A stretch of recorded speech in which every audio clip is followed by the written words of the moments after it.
অনেক দিন ধরেই একটা সুন্দর খাবারের ভিডিও পোস্ট করব বলে মন কেমন করছিল। এই ভিডিওটা তুলে রেখেছিলাম জুলাই মাস নাগাদ, আর ছাড়ছি অক্টোবর মাসে। দুর্গাপুজো তো এসেই গেল, যাবে সবাই কোনো না কোনো রেস্টুরেন্টে খেতে। দুধের স্বাদ ঘোলে মেটানোর জন্য আজকে ইলিশের রেসিপি দেখে নিজের জিভের জলটাও কিন্তু একটু সম্বরণ করছি। এই ইলিশ মাছ কিনতে আমরা গিয়েছিলাম ব্যাঙ্গালোরে একটা দোকান, এদের অনেক কটা আউটলেট রয়েছে, মাই চিকেন অ্যান্ড মোর বলে। সেখানে বাংলাদেশি ইলিশ নাকি পাওয়া যাচ্ছিল। এই খবরটা তারাই আমাদের জানায়, যেহেতু আমরা ওখানকার রেগুলার কাস্টমার। আর সেখান থেকে মাছ নিয়ে চলে আসি। মাছগুলো দেখলাম পুরো বস্তায় একদম ফ্রোজেন অবস্থায় বেঁধে তারা রেখে দিয়েছিল। সেখান থেকে বেছে নিজের পছন্দ মতন মাছ এনে সেটাকে সুন্দর করে কাটপিস করিয়ে একদম নিজের হাতের তালুর সমান সমান করে কাটিয়েছিলাম। দেখে পুরো মনে হচ্ছিল না যে অনুষ্ঠান বাড়ির ইলিশ মাছ। আমি সকালবেলা উঠেই তাড়াতাড়ি করে নিজের সমস্ত কাজকর্ম সেরে চলে এসেছিলাম রান্নাঘরে, একেবারে ভালো করে মাছের গায়ে হলুদ করব বলে। নুন, হলুদ, কাঁচা তেল আর একটুখানি শুকনো লঙ্কা দিয়ে মাছগুলোকে বেশ কিছুক্ষণ ম্যারিনেট করে রেখেছিলাম। মার কাছে শুনেছিলাম ইলিশ মাছ নাকি বেশি ধুতে নেই, তাহলে নাকি ইলিশ মাছের স্বাদ চলে যায়। আর এই ইলিশ মাছটা দিয়ে কিন্তু অনেকটা ডিমও এসেছিল।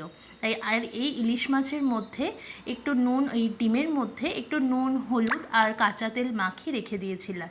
তারপর চিড়ে নিলাম কিছুটা কাঁচা লঙ্কা আর তেলের মধ্যে দিয়ে দিলাম কালো জিরে ফোড়ন আর কাঁচা লঙ্কা।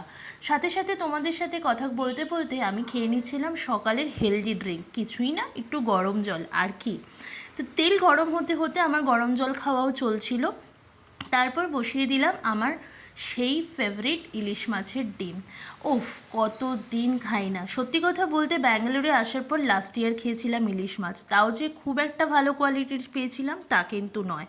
কলকাতায় গেলে অবশ্যই খাওয়া হয়, কিন্তু এখানে পাওয়াটা খুব ডিফিকাল্ট, তাও আবার এত সুন্দর ভালো মাছ। যাই হোক, সেই সব করতে করতে ইলিশ মাছের ডিমটাকে বেশ ভালো করে ভেজে নিলাম।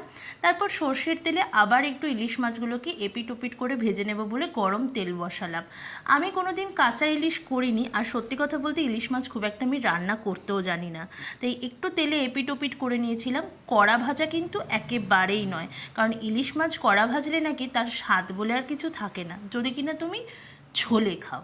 আমার মাকে দেখেছিলাম সবসময় ইলিশকে কাঁচা অবস্থায় রান্না করতে, কিন্তু আমি আর না সেই সাহসটা নিইনি। দেখো, এই ঠিক এপিট ওপিট করে একটু সাদা সর্ষে, কালো সর্ষে আর কাঁচা লঙ্কা, নুন হলুদ দিয়ে করা বাটা একদম সুন্দর করে ইলিশের মধ্যে ছড়িয়ে দিলাম।